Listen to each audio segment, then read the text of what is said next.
फटाक 30 सेकंड में खबरें डाउनलोड कीजिए। तक क्या इतना सन्नाटा क्यों है भाई?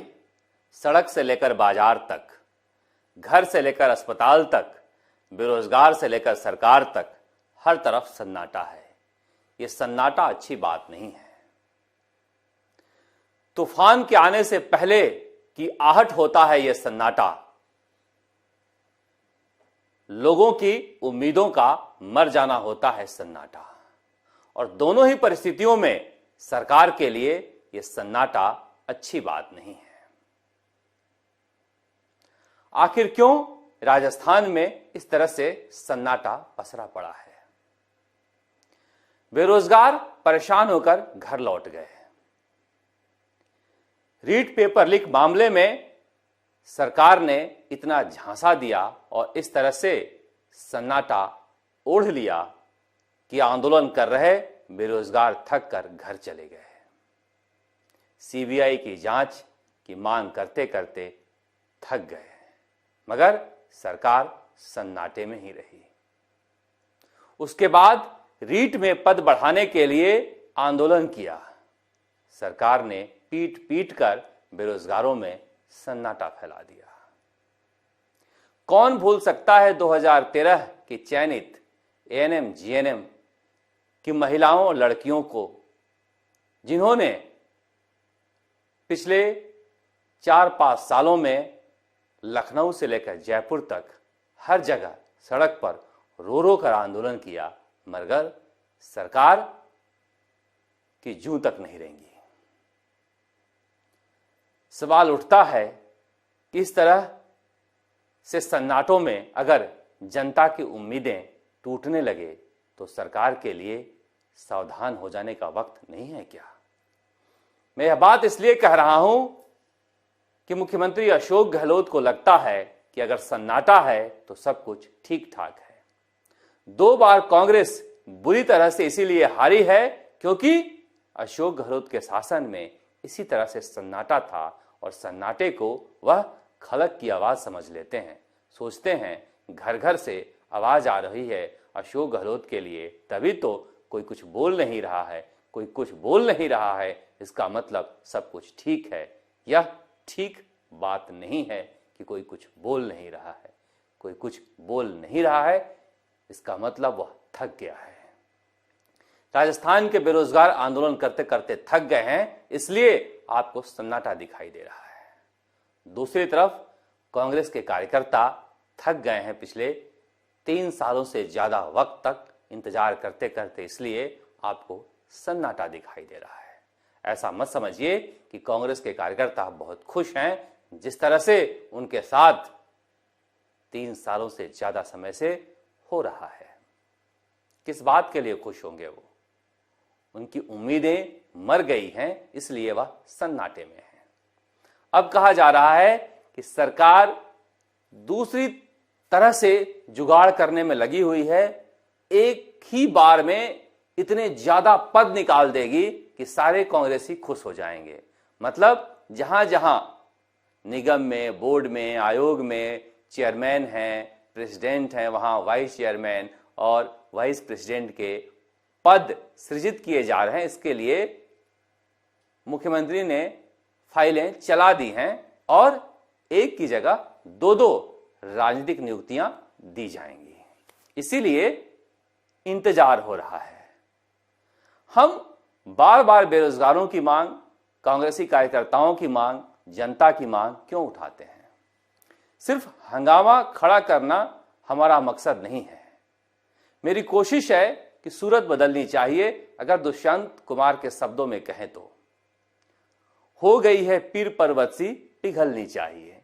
जनता के जो दुख दर्द पर्वत से हो गए हैं वह पिघलने चाहिए। इसीलिए हम बार बार ये मांग उठाते हैं। हम उठाते हैं तो बेरोजगारों की सुनवाई होती है। हम उठाते हैं तो कांग्रेसी कार्यकर्ताओं की सुनवाई होती है। इसीलिए सरकार को हमारे जैसे निंदक नियरे रखने चाहिए, वरना चमचे तो आपको खलक की आवाज ही सुनाई दिलवाएंगे। मुख्यमंत्री अशोक गहलोत ने प्रेस क्लब में कहा है कि आप पत्रकार ही आकर बताते हो कि हर तरफ राम राज है। बुद्धिजीवी आ जाते हैं, विधायक आ जाते हैं, मंत्री आ जाते हैं, बताते हैं कि ऐसी सरकार तो कभी आई नहीं। सन्नाटे के शोर को समझिए, सन्नाटे को शोर को समझने वाला ही असली पारखी होता है, चाहे वह नेता हो या फिर आम जनता हो। इसीलिए कह रहा हूं कि राजस्थान में अगर हर जगह सन्नाटा है तो यह सरकार के लिए डराने वाला होना चाहिए, मगर तूफान के आने से पहले की आहट भी सन्नाटा ही होता है। सन्नाटे को देखकर सावधान हो जाना चाहिए। यह सन्नाटा क्या है? आखिर सचिन पायलट सन्नाटा क्यों ओढ़े हुए हैं? उनकी भूमिका को लेकर मंत्री से लेकर विधायक तक, कांग्रेसी कार्यकर्ताओं से लेकर आम जनता तक हर तरफ चर्चा हो रही है कि पायलट का क्या होगा। जिस तरह का जनाधार है, अगर कांग्रेस और सचिन पायलट इस तरह से लंबे समय तक सन्नाटे में रहें तो निश्चित रूप से कांग्रेस के लिए बड़ा नुकसान हो सकता है। इस सन्नाटे के पीछे क्या है? लोग कह रहे हैं उत्तर प्रदेश चुनाव के बाद तूफान भी आ सकता है, इसलिए कांग्रेस को इस तूफान को रोकने के लिए सन्नाटे के शोर को समझना होगा। मगर ये सन्नाटा इसलिए है कि सरकार वर्चुअल हो गई है। अब देखिए, चुनाव आयोग ने भी कह दिया कि राजनीतिक रैलियां भी वर्चुअल होंगी, प्रचार भी जनता के पास भी आप वर्चुअल ही पहुंचेंगे। ऐसे समय में कौन ताकत बनेगा? देखिए, लाइक खरीद लेना, फॉलोअर खरीद लेना यह कोई नई बात नहीं है राजस्थान में या देश में, मगर कौन लोग आपके पेज पर आते हैं, कितनी बार आते हैं, क्या देखने आते हैं, यह महत्वपूर्ण है। और इस लिहाज से सचिन पायलट का कोई सानी नहीं है राजस्थान में, दूर दूर तक कोई नहीं है सचिन पायलट के आगे पीछे भी। महज विधायक हैं, कोई आईटी सेल की टीम भी नहीं है, बहुत ज्यादा खर्च भी नहीं करते हैं कहीं भी, मगर इसके बावजूद अगर राजस्थान की जनता इस तरह से चाहती है तो समझना होगा कि लंबे समय से यह कहकर खारिज किया जा रहा था कि सोशल मीडिया पर कुछ लोग मुख्यमंत्री बनते हैं, बनाए जाते हैं। सोशल मीडिया पर ही अब चुनाव होने लगा, कहां भाग कर जाइएगा। सोशल मीडिया एक सच्चाई है। नरेंद्र मोदी सोशल मीडिया का इस्तेमाल कर प्रधानमंत्री बन गए, मगर सचिन पायलट की वजह से सोशल मीडिया से कब तक नफरत करते रहिएगा। अब तो चुनाव आयोग भी आपको सोशल मीडिया के सामने धकेल दिया है। इस सच्चाई को स्वीकारिए कि देश के 10 बड़े नेताओं में अगर पूरे साल सबसे ज्यादा कोई नाम सर्च किया गया है तो वह सचिन पायलट का ही है। सचिन पायलट एक बार किसी भी प्लेटफॉर्म पर, चाहे उनके चाहने वाले हों या ना चाहने वाले हों, आ जाएं तो सोशल मीडिया में जो लोग जुड़ते हैं, जानना चाहते हैं, वह दिखाता है उनकी ताकत को। इसीलिए जिस सोशल मीडिया से आप भाग रहे थे, वह सोशल मीडिया आपकी जिंदगी की सच्चाई बन गया है। मगर कांग्रेस की किस्मत देखिए, वहां भी सन्नाटा है।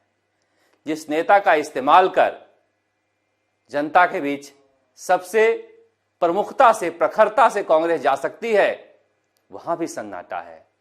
सचिन पायलट सन्नाटे में कर क्या रहे हैं? क्या होने वाला है, कब होने वाला है, इसे लेकर हर तरफ चर्चा है। मगर नेता सन्नाटे में भी कुछ न कुछ करते रहते हैं। पूर्वी राजस्थान में बीजेपी एक कैंपेन चला रही है, उस कैंपेन में अब सचिन पायलट को निशाना साधा गया है। बीजेपी को लगने लगा है कि पायलट हमारे खेमे में आ नहीं सकते, लिहाजा सबसे ज्यादा प्रहार इन पर किया जाना चाहिए। पायलट के खिलाफ अलग अलग तरह के पेज बनाए जा रहे हैं, जिस पर अनर्गल प्रचार शुरू हो गया। अब चाहे जिसका भी हो, कहा नहीं जा सकता, मगर कहा जा रहा है कि विपक्ष का एक परोक्ष प्रचार है। मगर कांग्रेस और बीजेपी में जिस तरह की राजनीति चल रही है, एक पूर्वी राजस्थान में अलग ही राजनीति। अब देखिए, डॉक्टर किरोड़ी लाल मीणा बीजेपी के राज्यसभा सांसद और अशोक गहलोत में मंत्री मुरारी लाल मीणा एक साथ घूम रहे हैं। ओम प्रकाश हुड्डा, जो कि किरोड़ी लाल मीणा के जाने दुश्मन माने जाते हैं, और गहलोत सरकार के मंत्री रमेश मीणा एक साथ घूम रहे हैं। तो इस तरह की जोड़ियां भी बन रही हैं इसी सन्नाटे के बीच, जो जनता को नजर नहीं आ रही है, मगर यह क्या गुल खिलाने वाला है और क्यों बन रहा है, इसके मकसद को आप समझिए, क्योंकि सन्नाटे के बीच समझना भी जरूरी होता है। राजनीति हमेशा वही नहीं होता है जो दिखाई देता है। मुख्यमंत्री अशोक गहलोत तो अक्सर आपको समझाते हैं, सुनाते हैं, मगर घर और अस्पताल में भी सन्नाटा है, बाजार और सड़क पर भी सन्नाटा है, इसलिए कि कोरोना ने कहर ढा रखा है, कोई बचा नहीं है।